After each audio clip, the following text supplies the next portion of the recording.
তারেক রহমানের সুস্থতা তার দেশে ফিরে আসার জন্য আমরা দোয়া করি। বীর মুক্তিযোদ্ধা শহীদ প্রেসিডেন্ট জিয়া রহমান বীরুত্তমের ৪৩তম শাহাদাত বার্ষিকী উপলক্ষে আমরা বাংলাদেশ জাতীয়তাবাদী দলের পক্ষ থেকে জাতীয় স্থায়ী কমিটির সদস্যবৃন্দ, আমাদের ঢাকা মহানগর উত্তর দক্ষিণ সংগঠন সমূহ সহ সহযোগী সংগঠনের নেতৃবৃন্দ আমরা আজকে এসেছিলাম এই মহান গণজন্ম নেতার এই শাহাদাত বার্ষিকী তার আত্মার ফেরাতের জন্য তার মাজার জিয়ারত করতে। আমরা মাজার জিয়ারত করেছি। এরপরে আমরা মিলাদ মাহফিলের মধ্য দিয়ে আবারও তার আমরা আত্মার মাগফিরাত কামনা করি।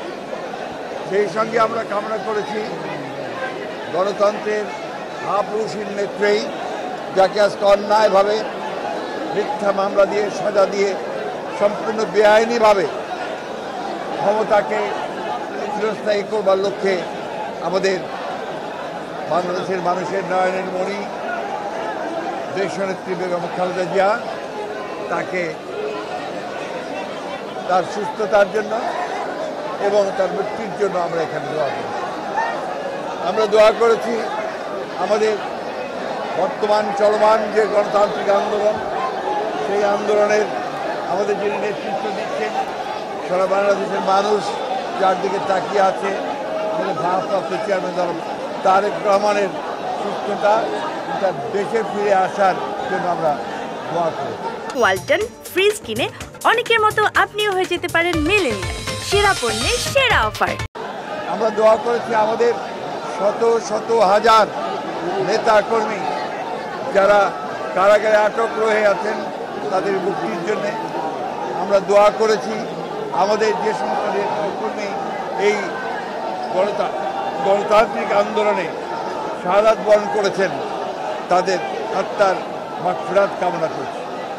আমরা যারা মামলা মোকদ্দমার মধ্যে যারা নির্যাতিত নিপীড়িত হচ্ছেন তাদের সেই মুক্তির জন্যে আমরা আজকে দোয়া করি। আজকে বাংলাদেশে গণতন্ত্র সম্পূর্ণভাবে নির্বাসিত, একদলীয় শাসন ব্যবস্থা প্রতিষ্ঠার জন্যে আজকেই শাসক গোষ্ঠী আওয়ামী লীগ তারা বিভিন্ন রকম কলা কৌশল করে জনগণের ভোটের অধিকার হরণ করে নিয়ে তারা আজকে ক্ষমতাকে দখল করে আছে এবং একদলীয় শাসন ব্যবস্থা প্রবর্তন করতে চাচ্ছে ভিন্ন পদ্ধতিতে।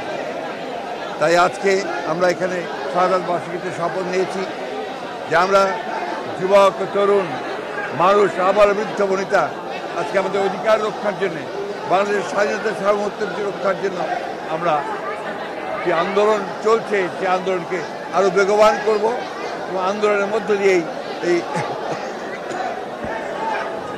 এই ভয়াবহ যে দানবীয় সরকার তাদেরকে পরাজিত করে জনগণের সরকার প্রতিষ্ঠা করব, এই হচ্ছে আমাদের আজকের দিনের সম্পদ।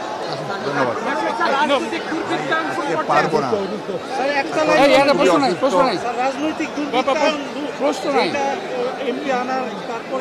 এটা বারবার একই কথা বলতে আমার ভালো লাগে না, বুঝছেন? ফ্র্যাঙ্কলি স্পিকিং, আপনার এই কথাগুলো এতবার করে বলান এগুলো কোনো মানে হয় না। এটা বাংলাদেশ এখন পুরোপুরি দুর্বৃত্তদের কবলে, বাংলাদেশ এখন লুটেরা মাফিয়াদের কবলে। বাংলাদেশ একদিকে যেমন রাজনৈতিক অধিকার হরণ করছে, তেমনি অন্যদিকে তারা অর্থনীতিকে ধ্বংস করছে এবং তাদের মূল লক্ষ্য হচ্ছে এটাকে পরনির্ভরশীল একটা ব্যর্থ রাষ্ট্রে পরিণত করা। আমরা এর বিরুদ্ধে লড়াই করছি, ইনশাআল্লাহ আমরা জয়ী হব।